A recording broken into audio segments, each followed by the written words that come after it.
Hello, I'm Super Orange Cat here. I'm Ty with Toonami's ratings from September 19th, 2020. Let's start at the top of the block. At the top of the block, we have Dragon Ball Super at a .31, JoJo's Bizarre Adventure at a .26, Assassination Classroom at a .26, Black Clover at a .23, Fire Force at a .19, Naruto at a .18, and Samurai Jack at a .16. And this might be the best ratings Toonami's had in months outright. It might be the best ratings they've had at least definitely since My Hero Academia, maybe since the original run of Dragon Ball Super on Toonami.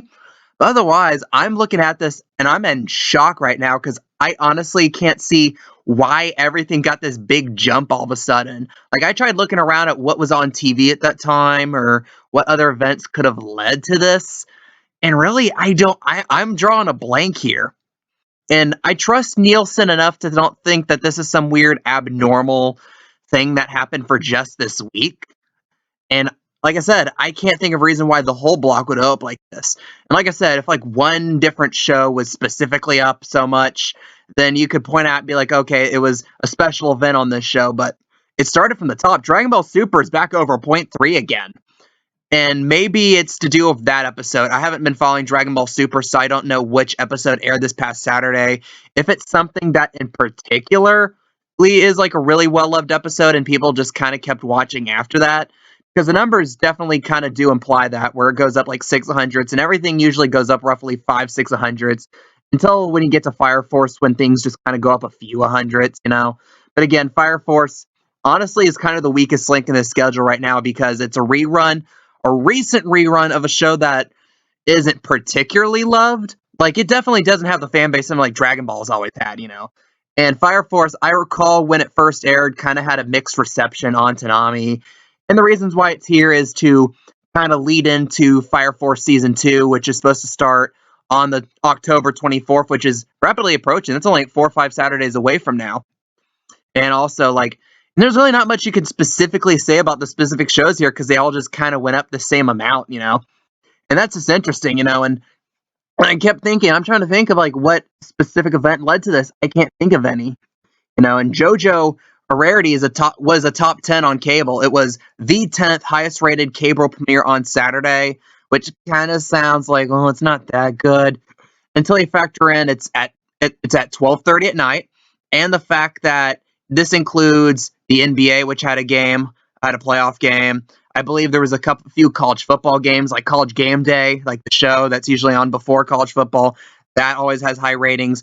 So if you factor those out, it's like top 5. And again, this is just this amazing like turn of fortune for JoJo. Like, JoJo had especially since like Stardust Crusaders, it's been like, yeah, that show that's always on the block, but it never got good ratings. And that's a part of the reason why JoJo kind of kept slipping down the block, or as I call it, the Hunter x Hunter treatment. And then you have all of a sudden they decide something I kind of thought was a good idea, that they decided, let's throw JoJo early in the block. Let's make that second behind Dragon Ball Super. And it appears to have paid off because it does a reasonably decent job of retaining Dragon Ball Super. And the shows behind it typically seem to retain pretty much nearly everything too. Like, Assassination Classroom is the same number, same rounded to 100 at .26. In rankings, Assassination Classroom was 12th, so it's a little below JoJo's Bizarre Adventure. So it didn't build on it, but still, I would have never thought Assassination Classroom would have been capable of .26 in any regard. You know, and I think a lot of people would say the same for Black Clover getting to a .23, especially early in the show's run when everyone seemed to be against it. Like, you would have thought, like, okay, this is definitely getting the Hunter x Hunter treatment. It's definitely going to the back of the block. We're going to forget it ever existed. And now it's probably one of the shows that's probably the glue holding the block together right now.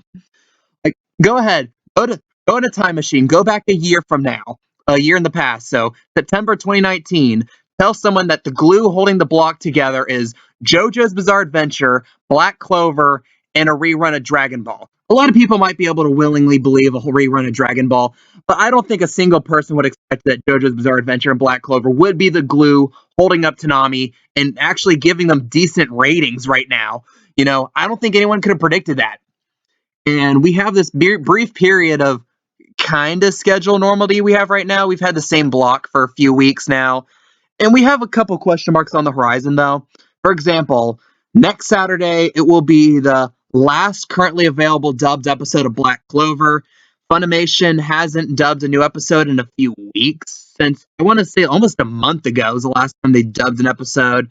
So you would think that we're overdue to get some more episodes dubbed. However, it's Funimation. You can't really count on them to do anything. So it remains to be seen. Say this episode airs Saturday, and we don't get an announcement about a new episode being ready from Funimation, then they're going to have to find a way to improvise. And it's going to be interesting to see how they improvise, and what they decide to improvise implies what knowledge they have about the situation. If they decide, okay, vote on your favorite episode and be like a 1 week thing, then Black Clover's probably fine.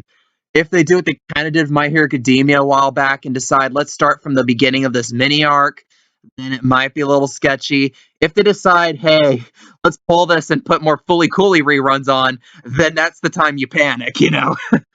But again, I mean, and that's another thing. And then also, I did a video on this yesterday. You have the Run the Jewels special airing on October 10th, like a Get Out the Vote special, which I think the only reason why it's here is because of the personal relationship Jason DeMarco has with Killer Mike. Like, I can't think of any other reason why it's here, especially considering I believe, and please correct me if I'm wrong on this, the October 10th, that's after the national day, the deadline to register to vote, be eligible to vote in this presidential election.